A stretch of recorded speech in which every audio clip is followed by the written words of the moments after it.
Hi guys, welcome to Next Step with Cherry. So I'm so excited today because we are going to talk about something totally different. So previously I've been focusing more on the study pathway because I really don't want us to miss like any opportunities when it comes to maybe scholarship opportunities or free study opportunities. I don't want us to miss that. But at the end, at the same time, there are people that are also looking for other opportunities that are not study opportunity, and that is why we are going to talk about this pathway which leads to working in Europe. I mean, like you moving without job and working in Europe. And that is very, very important because we are going to look at this beautiful country called Austria. So Austria is a really beautiful country with a lot of scenes and like a lot of beautiful places that you can ever think of. And it's also a home to a lot of multinational companies, NGOs, United Nations, WTO, WHO, all of them have found their headquarters and places in Austria. So it has a lot of multinational companies, a lot of NGO, a lot of businesses, international businesses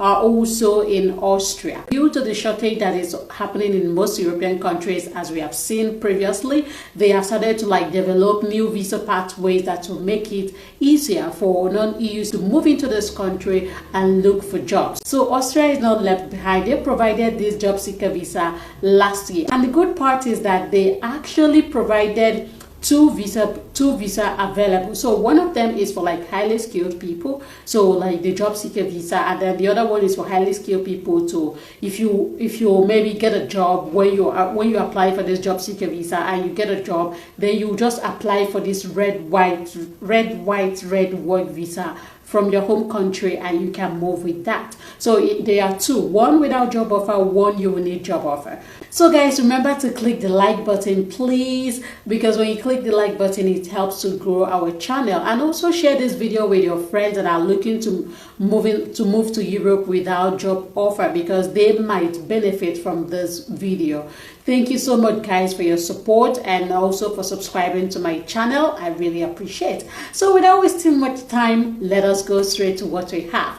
So today we are going to look into Austria job seeker visa. The question is, what are the benefits of this job seeker visa and how can I apply for this job seeker visa? So the benefit of this visa is that it will allow you to move to this European country and then you can look for a job. So when you find a job, then you can be able to transition to work visa. And when you've worked in Austria for like 21 to 24 months, I don't know how they count it, 2 to 3 years, then you can be able to apply for your permanent work visa, permanent resident permit. So that is how it actually works. So it's an easy pathway to permanent residency. So now, how can you apply? So it is very straightforward and easy. The first thing you need to do is to calculate your points. Yes, it's a point-based immigration system.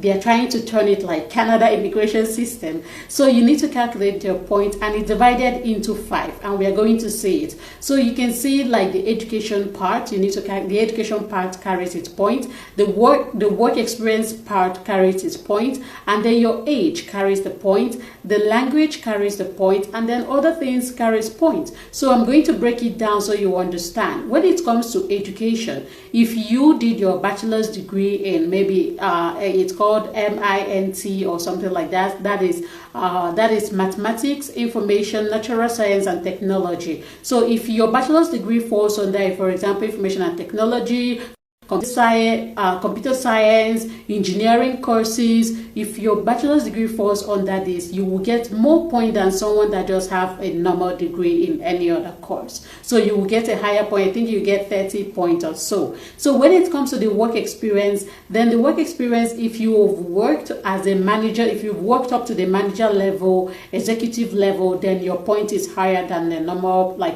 worker maybe. And it also depends on your years of work experience. So if you've worked like 6 years, remember that you need to prove this, so you don't need to lie. Just put it as it is, so you will know if you're going or if you're not going. So you have to put the number of years that you've worked, and then it will give you the point. And then another thing is, if you have published articles, scientific articles that you've published, and then you have like awards, you have like certificates, it's also a point, and you remember that you have to prove it. And then another thing is your age, which you have to prove it, your birth certificate or affidavit of national population or something, affidavit of birth certificate. Yeah, you need to prove that. So these are the points. I'll also keep the link in the video description so you go and calculate your point. Now, what are the documents and how can you actually apply for this job seeker visa? The first thing that you need to do, like I said, calculate your point and you know if you pass or not. You have to meet 70 over 100. So 70 out of 100, you have to meet it. Above, that is okay. So the first thing that you will need if you are applying for the visa itself is you will need your passport, your international passport. You will need the photo, your photograph, and then you will need accommodation. You need to rent accommodation in Austria at least 6 months or so, or 3 months. They did not really specify, but at least you need accommodation, paid accommodation. Then you also need proof of health insurance. You can get that if you're in Nigeria. You can get that in Alliance, like 24,000 € or so, but it has to be a Schengen insurance. It has to cover all the Schengen area. Then you also need proof of adequate, that is your proof of fund.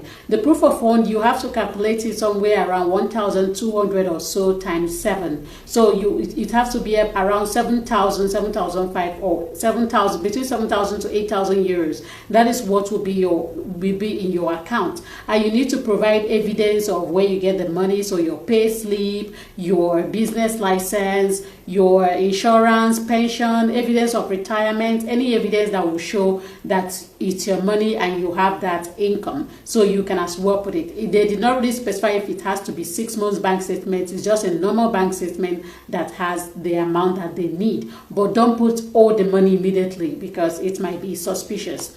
Then, what are the documents that you need to prove that you actually met this point? This is very important. The first document that you will need is your degree and your transcript. Your degree and your transcript, your university degree, your master's degree, your PhD degree, and your transcript. You will need to use that, your mark sheet. You need to use that to prove that you have passed the courses. There is no grade. They did not say you have to have this GPA. You just need to graduate from that. And then when it comes to the manager area, you need to bring your employment letter, your work certificate for them to prove that. For them to prove that you've worked how many years, how long, your contract. You need to bring that. You need to bring your pay slip. If you prove that, if you are saying that you are earning like a higher amount of money, you need to bring your pay slip to prove that. Then if you say that you have awards, you need to bring documents or certificate that prove those prizes and those awards. And then testimonials of works and work certificates, work contract. I've said that before. And then when it comes to the language part, you will need to use IELTS, TOEFL, or I think if you can get the English letter from the Ministry of Education to prove that your background, your BSc was taught in English, maybe it might be used if your language is if your bachelor's degree, your master's was taught in English, or if you studied in an English-speaking country. Then you can ask your embassy specifically to know if you can use that document as proof of English. And then another thing that you will now need is if you studied in Austria, then you might need to prove like your certificate that you studied in Austria. So once you gather all these documents, I'm going to keep the link in the description so that you go and see it calmly and carefully. So once you gather all these documents, then you can book appointment with the Austrian embassy. You fill the job seeker application form, which I'm going to keep in the video description, and then you book appointment, and then you go to submit your documents. So once you submit your documents with your proof of fund, your bank statement and everything, then the embassy will take your document, your education document, and send it to Austria. So Austria will access everything and like know if it is, calculate the point for you. And once they calculate everything, they will send it back and your visa process start. So once everything is okay and they give like a go ahead to apply, then the embassy will start processing your visa. So once you get your visa, then you move to Austria. So once you get your job, then you can be able to apply for the work permit. So that is basically how this works. I'm going to keep this in the description. I don't know if I broke it down to your understanding, but I hope I broke it down to your understanding. So if there is anyone out there that wants to apply to this Austria job seeker visa, this is a very good time to apply for it because there are a lot of job offers in this. There are a lot of job vacancies in Austria right now. So guys, with that we come to the end of this video. Please remember to like this video, click the like button, and also share this with your friends. And I really hope that you enjoyed this video. Thank you so much guys for sticking till now, and I wish you guys good luck. See you on my next